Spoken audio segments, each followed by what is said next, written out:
2024 का चुनावी बिगुल बज चुका है। सारी पार्टियां अब अपनी कमर कस के काम करने में लग गई हैं और भाजपा जो कि बातों में विश्वास नहीं करती, कर्म में विश्वास करती है, उसने तो बहुत अच्छी तरीके से तैयारी शुरू कर ली है।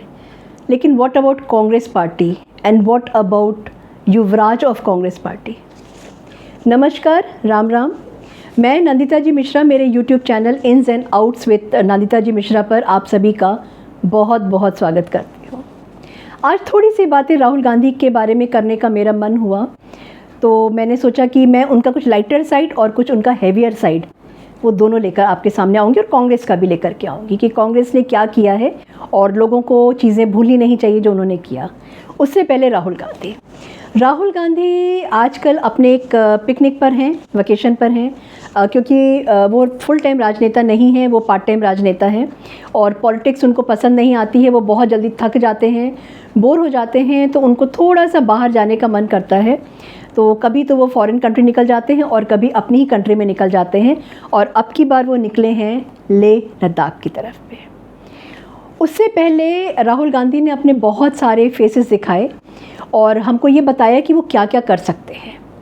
राहुल गांधी खेती कर सकते हैं कॉलर माइक लगा करके, राहुल गांधी ट्रैक्टर चला सकते हैं और अपने अगल बगल फोटोग्राफर्स को खड़ा करते हैं और मिट्टी में खड़े होते हैं फोटोग्राफर्स और उनके हर एक एक एक्शन को कि उन्होंने स्टीयरिंग कहाँ घुमाया, राइट घुमाया कि लेफ़्ट घुमाया, उन्होंने बैक गियर लगाया कि नहीं लगाया, उन्होंने आगे फ्रंट गियर लगा करके वो आगे कितना बढ़े, 2 कदम आगे बढ़े कि 1 इंच आगे बढ़े। तो ये सारी सब चीज़ें राहुल गांधी जी ने अपने एक वीडियो बना करके बताई कि वो ट्रैक्टर भी चला सकते हैं, वो फुटबॉल खेल सकते हैं, वो प्लेयर भी हैं, ऑलराउंडर हैं, वो प्लेयर भी हैं। फिर वो फ्लाइंग किस दे सकते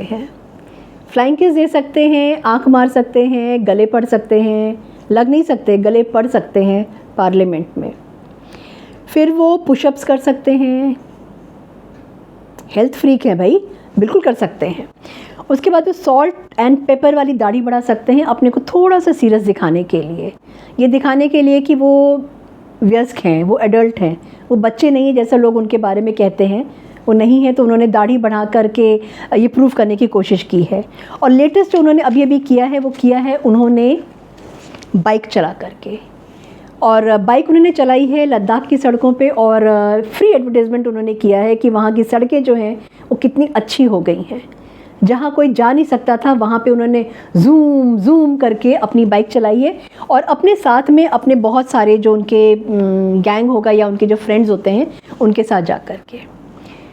ये तो हो गई वो सारी बातें जो राहुल गांधी कर सकते हैं, जो वो कर रहे हैं।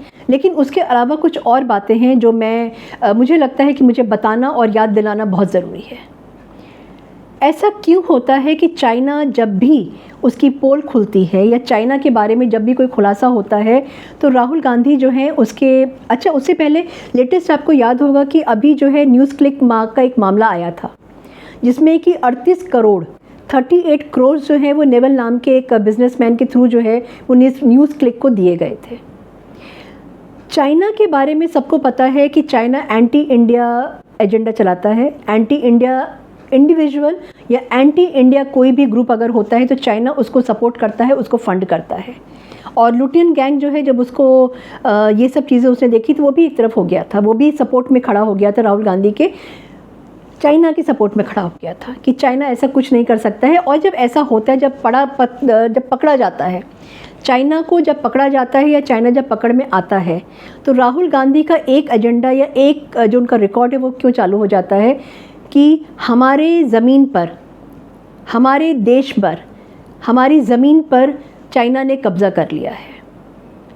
ये उनका बहुत घिसा पिटा रिकॉर्ड है और ये हमेशा वो बोलते रहते हैं। और ऐसा करके वो चाइना के साथ चाइना को सपोर्ट करते हैं, पाकिस्तान को बढ़ावा देते हैं, चाइना को बढ़ावा देते हैं। एंड इन कॉन्ट्रास्ट वो क्या करते हैं कि वो हमारी सेना का मनोबल गिराते हैं, सेना को हमारे डीमोटिवेट करते हैं। वो क्यों फ़ायदा पहुंचाना चाहते हैं? उनका मकसद क्या है? चाइना को और पाकिस्तान को फ़ायदा पहुंचा करके। कांग्रेस और राहुल के पाप of Rahul, since of Rahul and Congress party. आपको याद होगा जेएनयू में भी जाकर के सेना का बहुत अपमान हुआ था। वहाँ पे सेना के अगेंस्ट में नारे लगे थे और सेना को रेपिस्ट तक बोल दिया गया था। और वहाँ पे कन्हैया कुमार जो कि एक मेन चेहरा थे, मेन एक फेस थे, जिन्होंने नारे लगाए थे भारत तेरे टुकड़े होंगे इंशाअल्लाह इंशाअल्लाह, उनके साथ में राहुल गांधी खड़े हुए थे। और राहुल गांधी से वो इतना ज़्यादा इम्प्रेस हुए उस समय कि एंड में आकर आज की डेट में उन्होंने कन्हैया कुमार को अपनी पार्टी में ही एक बहुत इम्पॉर्टेंट प्लेस दे दिया है। ऐसा क्यों होता है? जो भी एंटी इंडिया हैं उनके साथ में राहुल गांधी क्यों खड़े होते हैं, उनको सपोर्ट क्यों करते हैं? फिर मैं आती हूँ लेह पर, जहाँ पर बाइक राइड कर रहे हैं, हेलमेट उतार रहे हैं, फोटोग्राफर्स जो हैं उनकी फ़ोटोज़ खींच रहे हैं, वीडियोस बन रहे हैं, धूम स्टाइल में जो है वो अपने खड़े होकर के जैसे जॉन इब्राहिम है उनकी तरह बन करके अपने आप को दिखाना चाहते हैं कि वो मुझे लगता है कि अपना वो एक जो उन्होंने एक सीरियस अपना एक वो बना के रखा हुआ था, इमेज बना के रखी थी, उससे उनको लगा कि शायद वो कैश इन नहीं करा पा रहे हैं। तो उनको लगा कि थोड़ा सा मैं अपने आप को स्पोर्ट्स बॉय या तो अपना स्पोर्ट्स मैन दिखा करके या थोड़ा सा मॉडर्न अपने आप को दिखा करके मैं शायद अपने आप को ये स्टेबल कर सकता हूँ, शायद मैं अपने आप को लोगों की नज़रों में ला सकता हूँ कि नहीं, मैं नेता हूँ और मैं कांग्रेस पार्टी का सर्वे सर्वा हूँ और मैं पीएम बन सकता हूँ क्योंकि मेरे अंदर बहुत सारे गुण हैं। अल्टीमेटली सेना का मनोबल तोड़ा है कांग्रेस ने। मैं आपको बताती हूँ कहाँ पर। अगर आप गूगल करके देखिएगा, ये अप्रैल 2013 की बात है जब लद्दाख के चुमार सेक्टर में सेना के साथ में वो हुआ जो किसी भी सेना के लिए मुझे लगता है कि बहुत दिल तोड़ने वाली बात है। बहुत बड़ा, इससे बड़ा डिमोटिवेशन नहीं हो सकता है जब सेना को बोला जाए कि वो अपना जो बंकर्स उसने अपने लिए बनाए थे वो बंकर्स को जाकर के वो तोड़ते। अप्रैल 2013 में सेना को इंडियन गवर्नमेंट ने, जो उस समय कांग्रेस की गवर्नमेंट थी, उसने चाइना से डील किया था कि हम अपने सारे बंकर्स हटा देंगे, हम अपने सारे बंकर्स तोड़ देंगे, जबकि वो बंकर्स हमारी अपनी ज़मीन पर थे। ऐसा किया था कांग्रेस पार्टी ने हमारी सेना के साथ पे। ये चुमार सेक्टर की बात मैं आपको बता रही हूँ, आपको याद दिला रही हूँ, और ये है अप्रैल 2013, आप गूगल करके देख सकते हैं। चाइना के सामने समर्पण करने का इससे ज़्यादा और कोई शर्मनाक उदाहरण नहीं हो सकता है। अपनी ही सेना को डीमोटिवेट करके राहुल गांधी, कांग्रेस पार्टी आखिर करना क्या चाहते हैं? वो दिखाना क्या चाहते हैं? चाइना से इतना प्रेम, इतना प्यार चाइना के साथ में। फिर हम सब ये भूल गए हैं और मेरे को लगता है कि ये अगर हम गूगल करेंगे तो हमको याद आना बहुत ज़रूरी है कि हमारे साथ में कांग्रेस पार्टी ने हमारी सेना के साथ में क्या किया था। ये हुआ था अप्रैल 2013 में और ये हुआ था अप्रैल 2013 में, और जून से अगस्त के बीच में चाइना ने अंदर घुस करके, हमारे हिंदुस्तान में घुस करके 640 स्क्वायर किलोमीटर्स पर कब्ज़ा कर लिया था। 640 स्क्वायर किलोमीटर्स पे कब्ज़ा किया था कांग्रेस के गवर्नमेंट के टाइम पर। नेशनल सिक्योरिटी एडवाइज़र बोर्ड के, राष्ट्रीय सुरक्षा परिषद बोर्ड के एक अध्यक्ष हुआ करते थे श्याम सरन। उनको कांग्रेस पार्टी ने भेजा कि आप जाइए, जाकर देख कर आइए कि क्या पोजीशन है।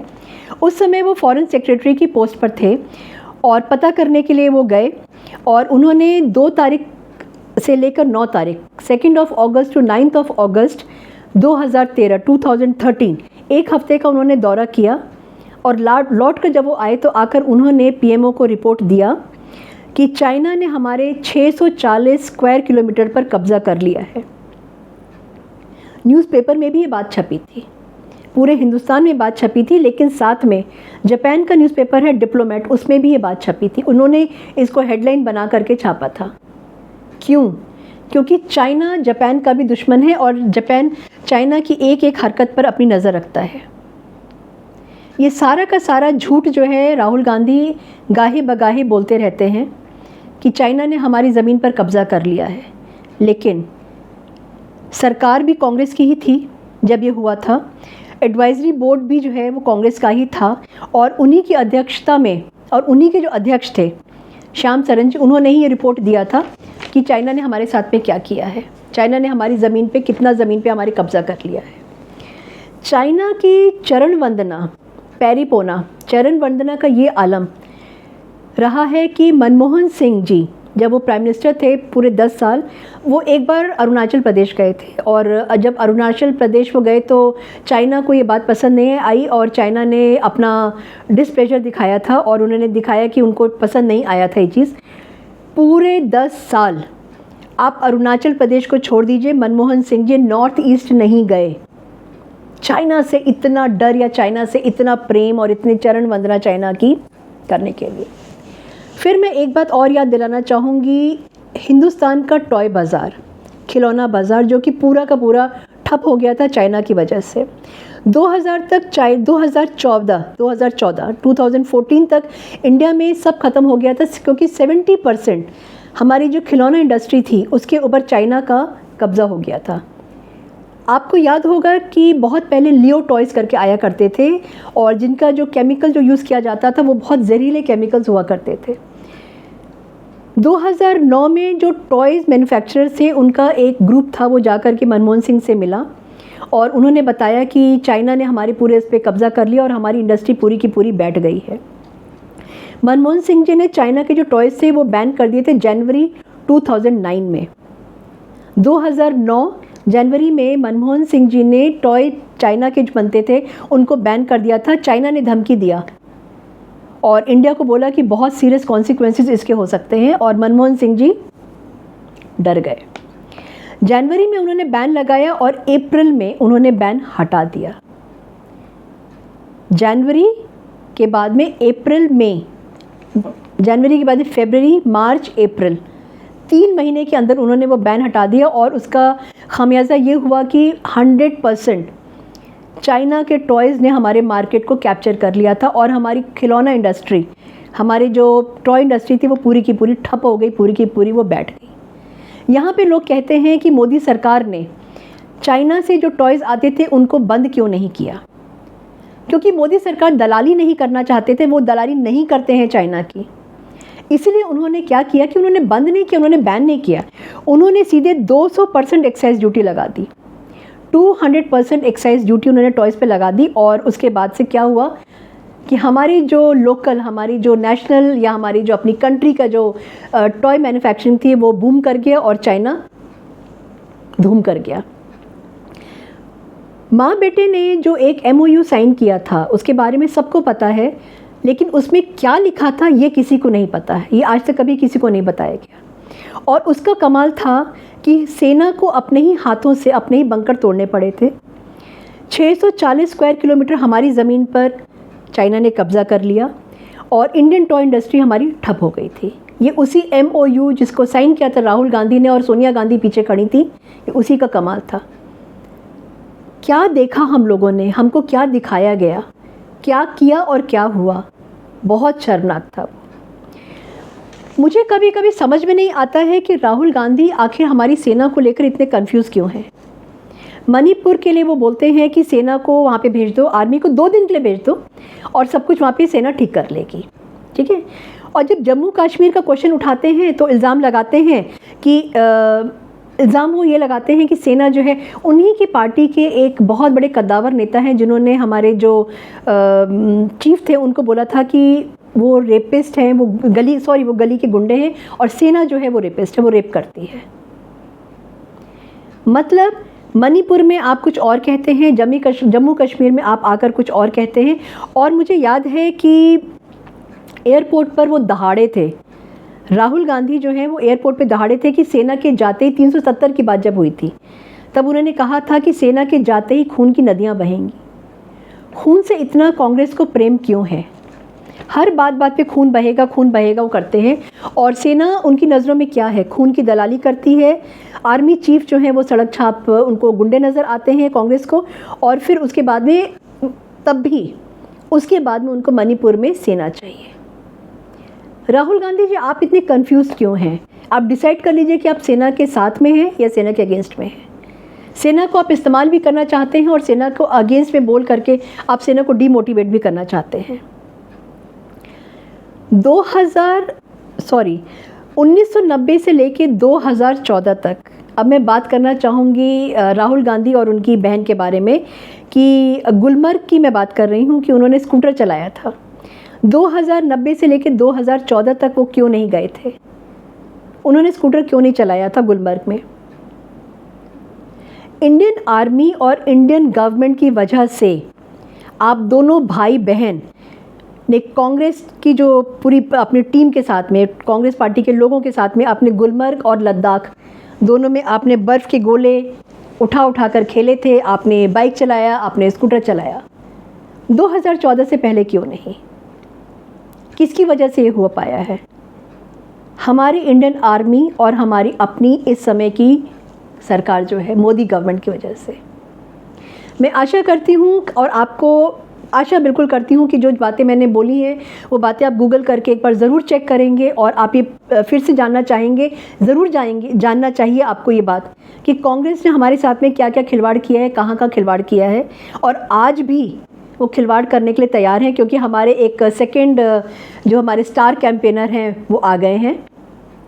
पहले तो राहुल गांधी हैं, अनबीटेबल राहुल गांधी, उनको कोई कुछ बराबरी नहीं कर सकता है। सेकंड आ गए मणिशंकर अय्यर जी, उनके बारे में फिर कभी बात है।